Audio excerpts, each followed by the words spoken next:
Pertemuan kedua tokoh itu selalu punya arti, punya makna, punya pengaruh pada Nusantara. Ini bukan sekedar percaya atau tidak lah. Di sebuah wilayah termasuk di Nusantara, perilaku rakyat itu dipengaruhi oleh para penguasanya. Kondisi politik dan negara ini dipengaruhi oleh para pengambil kebijakan, para pejabat, perilaku para elit. Jangan dikira semua itu terjadi bisa lepas dari sejarah besar bangsa ini.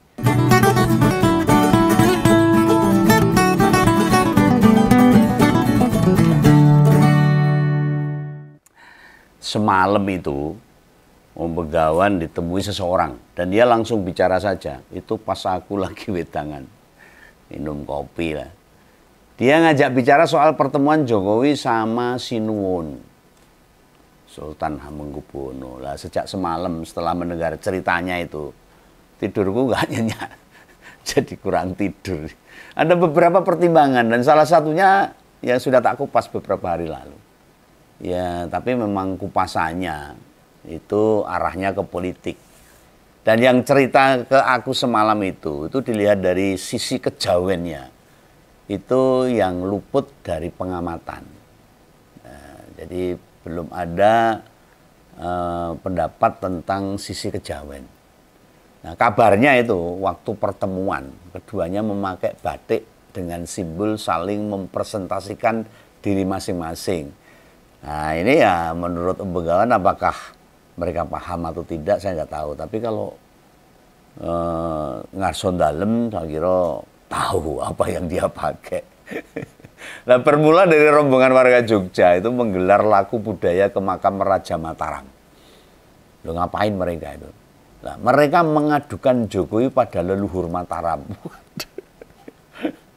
Ke makam Panembahan Senopati itu upaya secara tradisi yang melihat perilaku wong Jawa bekas pemimpin ning lali karo Jawane.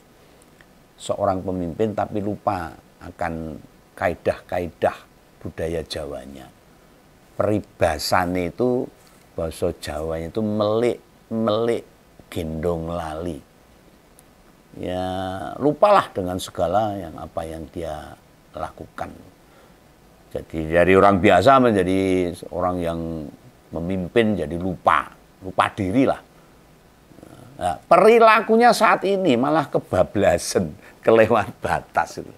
Menerjang norma-norma etika hingga budaya Jawanya. Lah andai dibiarkan ini maka timbal balik atau efeknya bakal buruk bagi juga masyarakat Indonesia. Sudah banyak kok tokoh elit budayawan yang mengingatkan tapi ternyata tidak digubris. Moto picek kuping budek. Itu ekstremnya seperti itu. Nah dalam budaya Jawa apa yang terlihat sekarang ini ya hanya bisa dikembalikan pada leluhurnya biar ada teguran supaya dinasihati. Ini sekaligus bentuk sambat mengadu pada pendiri dinasti Mataram. Nah perkaranya ini dalam salah satu kesempatan Jokowi itu menggunakan atau mengenakan kuluk Mataram Kartosuro yang dianggap menyerupai Raja Jawa dengan gelar Amangkurat pada hari ulang tahun RI yang ke-78 beberapa tahun yang lalu. Nah ini pemakaian kostum raja membuat dirinya kena tulah terjerat dengan syahwat kekuasaan seperti apa yang dilakukan oleh Amangkurat itu. Nah kostum waktu itu disebut sebagai songkok singkepan agung. Orang yang nemui Om Begawan semalam itu menuturkan Jokowi itu kelewat, terjebak dan merasa harus tetap menggenggam kekuasaan. Sesuatu yang sudah digenggam, dia sangat eman-eman untuk dilepas. Andai kita mau memutar ulang peristiwa HUT RI ke-78 yang diadakan di Istana Negara, diisi pula dengan musik atau lagu rungkat yang bermakna sebagai runtuh, tumbang, roboh, hancur hingga lebur. Rungkat ini bahasa Sunda loh, dan waktu dinyanyikan hampir semua pejabat yang hadir malah bergembira ria, berjoget ria. Tidakkah mestinya kita prihatin? Di hari kemerdekaan justru kita selayaknya mendendangkan lagu ceria, lagu kebangsaan yang membangun semangat dan tidak bermakna negatif. Nah, pemakaian kostum Raja Mataram di HUT kemerdekaan RI itu tidakkah tandanya bagaimana biar kekuasaan langgeng di tangannya? Dan peristiwa 5 bulan lalu itu mungkin dilalaikan begitu saja.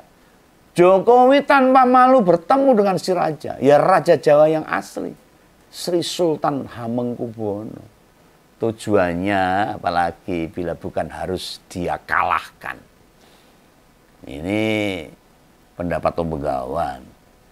Tentu pertarungan ini bukan pertarungan secara fisik loh. Gelut itu, tinjuan teman-teman. Bukan. Pertarungan malah mengalahkan Raja Jawa ya dengan simbol, pengaruh dan sebagainya. Maka tanpa nunggu waktu, Jokowi segera meluncur ke Keraton Jogja. Hal ini bukan tidak dipahami sama Sinuwun. Ngarso dalem paham. Apa motifnya dan berharap kedatangannya itu buat meminta maaf. Sudah memporak-porandakan Nusantara, warisan Mataram ini. Ada yang masih ingat kapan pertemuan antara Sri Sultan sama Jokowi? Lihat saja itu. Dilakukan pada Rabu Pahing yang angka Neptunnya itu 16. Itu weton yang paling sakral menurut Jawa. Hitung-hitungannya wong Jawa. Lah potensi turun wahyu bagi orang yang mau memerintah. Justru dengan pertemuan tadi, Sinuwun bersedia menemui. Kalau wangsitnya memang tiba, dimaknai sebagai manembah kembali pada asalnya. Ini kesempatan tuh mengembalikan wahyu atau amanah yang sempat turun pada presiden 2 periode itu. Nah, sebagai raja asri, ngarso dalem Sri Sultan merasa lega, plong itu. Sebab secara perlahan pengaruh Jokowi akan luruh seiring perjalannya waktu. Dan bila rasa atau hasrat kekuasaannya terus-menerus membara, pelan namun pasti kekuatan Jokowi bakalan luruh, berkurang. Nah sekarang ini memang Jokowi belum menyadari. Dablek. Tapi percayalah, dia tiba-tiba akan tersadar, dia jadi panembahan wirang. Bukan Begawan, kalau Begawan nggak pernah wirang. Layaknya panembahan Durna. Itu yang ada di Hastinapura. Gurunya para Kurawa dan Mandawa. Beberapa pihak menyebut bila Sinuwun waktunya pertemuan memakai batik tolak bolo. Dalam merujuk pada tesis Ben Anderson yang menulis tesis The Idea of Power in Javanese Culture. Itu meneliti cara berkuasa dan menguasai di Jawa. Penuh dengan simbol. Itu ada acaranya itu. Ada tata caranya, ada metodenya. Semua dilambangkan dengan simbol, mitos dan perilaku penguasa. Lah pemakaian kostum Amangkurat waktu HUTRI oleh Jokowi bisa dipelajari dari sejarah. Bukankah kita tahu era Mataram Kartosuro itu dipenuhi dengan konflik, penuh kelicikan, dengan rasa tega buat mengorbankan rakyatnya. Ditiru-tiru. Dia patuahnya ini. Tua elek ini. Jadi kritik yang disampaikan Rocky Gerung pada soal pemakaian kostum Raja Amangkurat memang ada benarnya. Masa Amangkurat yang pindah dari Keraton Pleret hingga kemudian masa Mataram Kartosuro penuh dengan kesemrawutan, ngobrak-abrik tatanan yang diwariskan para pendirinya. Kalau dipadankan, dipadake, disamakan dengan kondisi sekarang, walaupun sistemnya bukan lagi kerajaan, tidakkah itu merasa kesemrawutan itu ada? Cilaka. Lah pemakaian kostum Raja Amangkurat itu seolah-olah memanggil kembali bagaimana kekuasaan yang morat-marit datang. Tidakkah pindahnya pusat Mataram dari Pleret ke Kartosuro mirip pindahnya Jakarta ke IKN? Hah? Mendengar penuturan orang itu, Begawan cuma, wah iya, pelongo-pelongo nih, Begawan. Bener juga ini. Wah, ya gak kepikiran sama sekali saya ini. Nah, sekarang tentang kostum keduanya, yang bertemu di Keraton Kilen, Keraton Barat di Yogyakarta. Jokowi itu mengenakan batik Nogodresanala yang menyiratkan keberanian dan penjagaan. Waduh, kok jadi maduk sama cerita orang yang namanya Begawan ini. Nah, tidakkah ini bisa diasumsikan kekuasaan Sinuwun mau diambil secara simbol juga.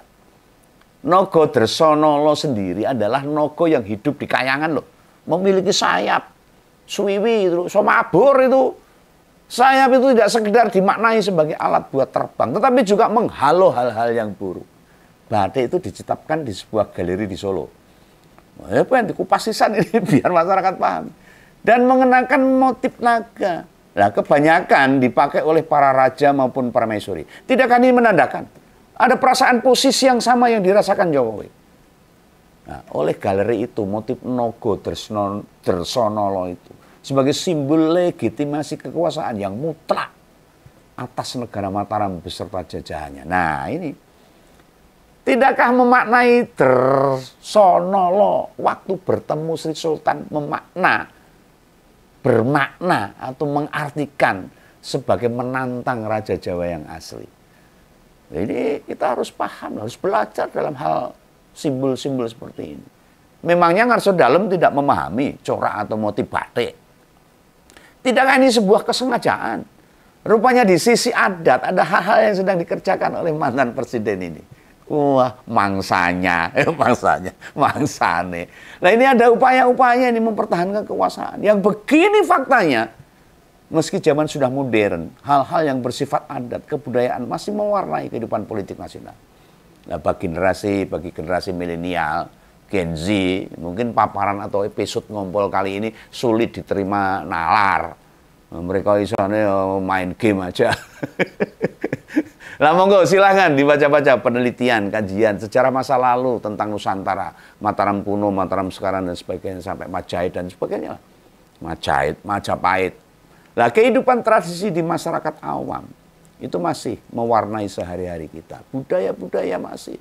Dan saat pertemuan di platform X, ada yang menyebut loh, Sinuwun mengenakan batik tolak bolo. Itu apa artinya? Ya menolak malapetaka, membentengi, menjaga agar hal-hal buruk bertolak atau mental, nggak kena. Namun oleh seorang Caos Kagungan Kawedanan Krido Mardowo di Keraton Ngayogyakarta Diningrat, itu Mas Diki Firmanto mengatakan yang dipakai Sri Sultan itu bukan batik melainkan sasirangan. Memakai sasirangan itu tidak bertujuan tertentu. Nah, pertemuan itu bukan acara adat loh, bukan acara budaya, sehingga tidak ada ketentuan-ketentuannya. Meski begitu, sasirangan yang asli Kalimantan bukan berarti tanpa makna loh. Tidak ada artinya sama sekali loh. Sesirangan dalam sejarahnya dikenal dengan kain pamintan atau istilahnya itu apa ya, permintaan atau permohonan. Dan permintaan yang diharapkan itu kesembuhan dari penyakit. Maka sasirangan Sinuwun apa tidak bisa dimaknai sebagai tolak bolo? Benar toh? Nah, karena meminta kesehatan,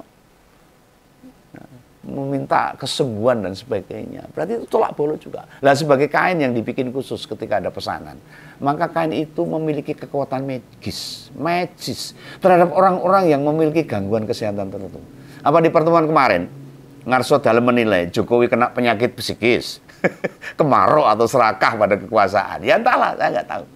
Yang tahu ya Ngarso Dalem, Sri Sultan Hamengkubuwono sendiri. Lantas, bagaimana kesimpulan Ngompors pada ini semua? Yang tak kembalikan pada panjenengan semua. Yang pasti, pertemuan kedua tokoh itu selalu punya arti, punya makna, punya pengaruh pada Nusantara. Ini bukan sekedar percaya atau tidak lah.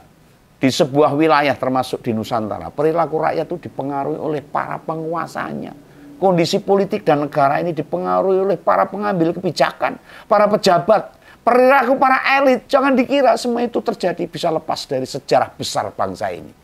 Atau tidak berkaitan sama sekali dari Mataram kuno sampai Republik Indonesia ini merdeka. Gitu ya. Salam kawan, salam ngompol, jangan lupa subscribe. Dadah.